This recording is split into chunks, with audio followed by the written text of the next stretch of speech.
کې مونږ مکمل اګنور کړی شو. حالانکه زموږ سره مزدور په یو پاره کې 200-300 کسان د یو کس سره مزدور دی، مطلب دا 300 خاندان دي.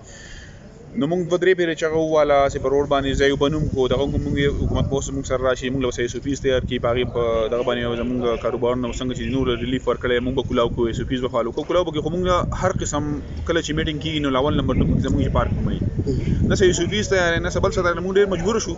نو لاول په یو تعلیم یافته ټول ایجوکیټډ خلک دی په ډیر خطر طریقه باندې موږ لاول پریس رب تاسو په د کیمرې په نظر باندې موږ دا یو میسج کنوي کوو وزیر اعظم صاحب ته سی ام صاحب ته چې څنګه تاسو نو تاجرانو له نور بازار له سوبیز تیار کړی دی هغه باندې هغه عمل کوي.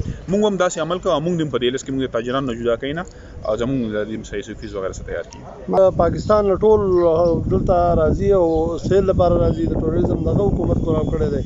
موږ دغه د حکومت نه دغه غواړو چې موږ د سوفیز باندې دغه کولاو کې پارکونه د یو دم بند شي. زموږ سره 50-60-70 کسان په یو پارک کې کار کوي، 100 کسان کار کوي، 200 کوي. دا ټول خاندانونه د 13 سال په کال باندې موږ ټول د جیب تنخواګانې ورکړي دي او هغه نه دي بند کړي.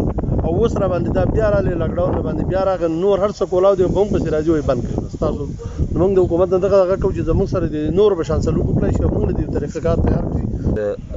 پاینیرز چې دا کوم سوات ونډر ورلد امیوزمنت پارک د راکړی د 2002 په اسلام آباد کې یو خو ګینې چې سوات هم د میگا پروجیکټ په دونه په ولې پر راوړ. الحمدلله موږ په خیم پورس کې راځو. موږ هغه کسانو چې د مردان نواله او د کالامه پورې په دې علاقه باندې پارک نو الحمدلله نن شکر الحمدلله دا دونه پارکونه په دې ځای باندې دي. سوات څومره غټه آبادي ده، دې ته د نور پارکونو د نور انویسټرانو هم ضرورت دی. نه کې چې دا سیلانیان به مخکې راړل او هغوی غریبانان به سیاحو ورته نه میلاوېدل د هغوی د انټرټینمنټ لپاره بس نه ول، بلکې زموږ د پښتانه به هلته اسلام آباد ته راړل او هم دې رایډونه او دې پارکونو ته به کړېدل. نن څومره د خوشقسمتۍ خبره ده چې الحمدلله زموږ هغه ویژن چې و هغې کې نن دومره کسان په سوات کې راغونډ شول. نو اوس مطلب داسې دی چې انشاءالله تعالی موږ به دا باډي چې دا به ورځ په ورځ غټو او زموږ سره ټول پارکونه په رابطه کې دي. موږ د خپل میسج برسول چې کم نه دي هغه زموږ سره په رابطه کې هم شي. خو دا موږ چونکې د تیر دغه نه دا سبق ور واغستو چې موږ ته کم نقصانونه وشول، لکه څنګه چې زموږ د عاجزانان او د پارکونو مالکان چې ډېر زیات سفر شول که نه. نو موږ دا کوشش نیکسټ کوو چې نیکسټ موږ دا لایعملي چې زموږ ستاسو په ذریعه باندې د میډیا په ذریعه باندې زموږ د اواز باندې بالا ته ورسي او انشاءالله تعالی موږ د هغوی سره وختن په وختن د خپل ورځ ډسکس کوو، ځکه چې د دې مقابله ډېره ګرانه ده په یوازې سر باندې.